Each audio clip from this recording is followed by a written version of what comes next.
Hardy, je voudrais qu'on revienne un peu en détail sur cette affaire de Caluire. Ce qui est singulier, c'est que ce soit moi qui sois accusé. Étant donné qu'il y avait beaucoup de personnes qui étaient suivies. À Paris, dans la salle de la cour d'assises du palais de justice, un tribunal militaire s'est réuni afin de juger René Hardy pour la deuxième fois. Il a été acquitté 2 fois sur 2 mensonges. La première fois, il a nié sa première arrestation, son arrestation et son passage à la Gestapo. Et puis, il a donc été acquitté là-dessus. La deuxième fois, étant obligé de reconnaître son arrestation et son passage dans la Gestapo, il a été acquitté sur un deuxième mensonge, qui est un faux témoignage de son lieutenant Bossé, disant qu'il était au restaurant avec lui, alors que Hardy reconnaît maintenant qu'en effet, il était avec Barbie. Vous avez été interrogé combien de temps par Barbie? J'ai été interrogé 6 heures, j'avais les papiers parfaitement en règle, les miens. Si Hardy n'avait pas été retourné et avait roulé Barbie lors de sa première arrestation, comment peut-on imaginer que ce Barbie si brutal, si implacable, si sûr de sa force, retrouvant Hardy au premier étage de la villa du docteur Dugoujon, avec des gens dont il sait que ce sont les dirigeants de la résistance et de l'armée secrète, et que parmi eux, il y a Jean Moulin. Comment Barbie n'aurait pas foncé sur René Hardy pour dire « Ben dis donc, toi, mon salaud, tu m'as bien roulé l'autre fois ». Et René Hardy dans tout ça? Ah ben je ne l'ai pas vu.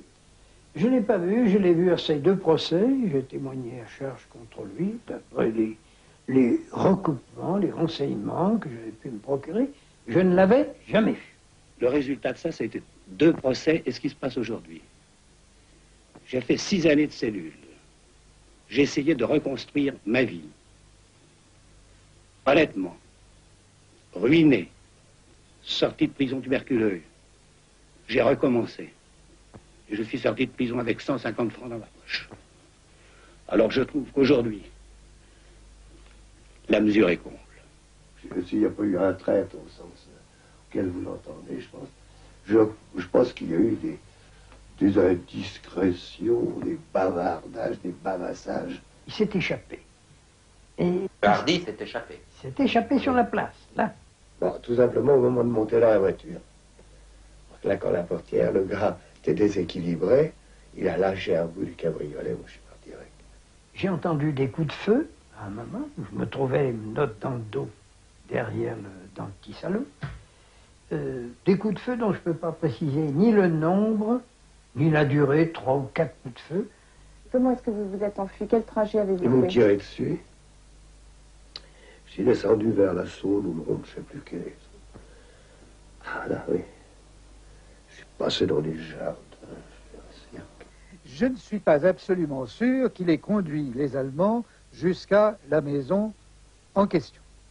Je pense qu'il est possible que Hardy ait cherché à finasser... Les Aubrac n'ont pas de doute. Oui, les Aubrac n'ont pas de doute.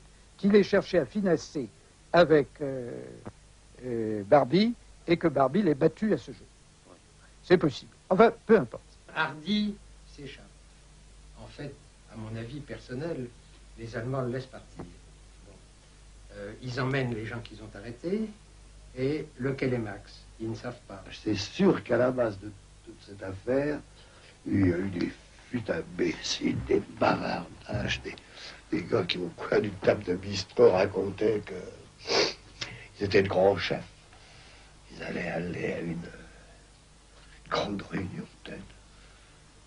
Et comme c'était pourri l'allemand à cette époque, il suffit qu'il y ait eu une oreille qui traîne dans un coin et puis c'est comme ça que les catastrophes commencent. Mon avis personnel, c'est que Aubry, qui n'a pas résisté à la torture de Barbie, a commencé à parler. Et il a parlé 48 heures après. Et c'est probablement Aubry qui a identifié Max. C'était donc vers le 27 ou 28 juin, 8 jours après, est rentré un homme complètement dégueulis, Thomas, alias Aubry, Aubry, alias Thomas, dans la cellule 431 à Fresnes. Oui. Et il nous raconte toute gauche son aventure. Alors je connais l'histoire de Caluire par lui.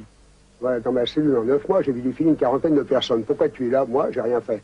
Et ce type, qui est tout au go, qui représente le 3e personnage important de la résistance, qui me raconte à moi, qui ne savait pas si j'étais un mouton ou pas un mouton, qui me raconte tout. Tu sais, il y a une méfiance, rien qui vient.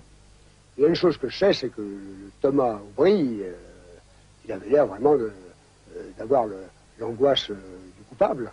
Puisqu'il me l'a raconté à moi, c'était 8 jours après. Et dans la nuit, il se levait et embrassait une médaille. Il avait une médaille avec une vierge. Il m'a fait ce spectacle pendant plusieurs nuits.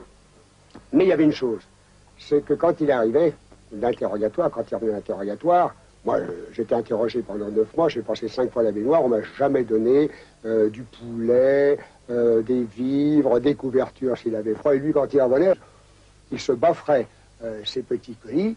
Alors un jour, excédé, j'ai dit, écoute, n'embrasse pas ta petite médaille tous les jours, si tu es vraiment chrétien, nous on a faim, et il faut pas dénoncer ses petits copains. Et alors permettez-moi d'insister sur sa libération. Car vous savez, quand on est un grand patron, je me pose encore la question, il était grand patron. Je n'ai jamais vu un grand patron qui a été libéré, moi, 3 semaines, 1 mois, 2 mois après son arrestation. Il y a eu très peu de cas de trahison dans la résistance. Très peu. Mais, encore une fois, comme dans toutes les entreprises humaines, ça existe aussi. Vous voulez empêcher un peu la prise du pouvoir sur l'armée secrète par les communistes.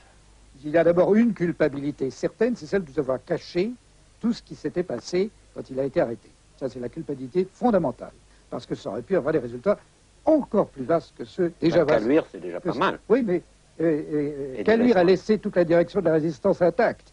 Personne, en dehors de ce crypto-communiste de Jean Moulin, n'a été, du fait de mon arrestation, n'en a souffert. C'est un aveu? Pour lui, non. Il ne dit pas j'ai donné Jean Moulin. Il ne m'a jamais dit qu'il avait donné Jean Moulin. Que j'en pense ce que j'en veux, d'accord. Mais j'ai pas le droit de dire qu'il me l'a dit. Oui.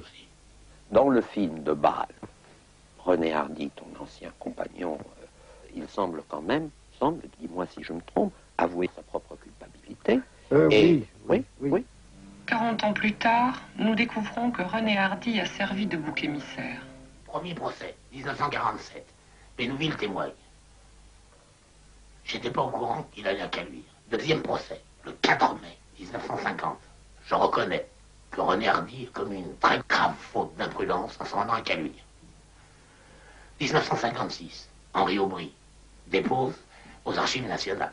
Henri Aubry dit: le général de Bénouville m'a donné l'ordre d'emmener Hardy à Caluire. 15 novembre 1983, dans la presse, Bénouville dit: oui, effectivement, c'est dans le Matin de Paris et dans le Quotidien de Paris. Effectivement, j'ai donné l'ordre à Hardy d'aller à Caluire.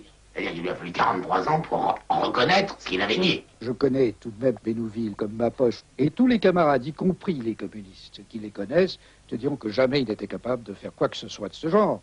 Mais il y a beaucoup plus grave pour Bénouville. J'ai retrouvé aux Archives nationales une lettre datée du 17 juin 1943, 4 jours avant Caluire, où il écrit au général Davet et à Monod, en Suisse: Didot, c'est-à-dire Hardy, a été arrêté. Bon, en toutes lettres, il l'écrit. Alors là, le général Bénouville est parjure. Bénouville était monarchiste. Il avait probablement l'idée d'un régime différent après la guerre. On était divisé pour d'autres choses, mais pas sur ce qu'on avait à faire. On verrait après. Ils sont comme ça. Ils ne peuvent pas se déjuger les uns les autres. C'est plus qu'une famille, c'est une famille qu'on a choisie, c'est un clan, c'est une raison d'être qu'on a choisie. Repousser l'envahisseur. L'envahisseur, c'est plus... Mais ça a fait des liens, ça a fait des liens éternels. De l'extrême gauche à l'extrême droite, on se soutient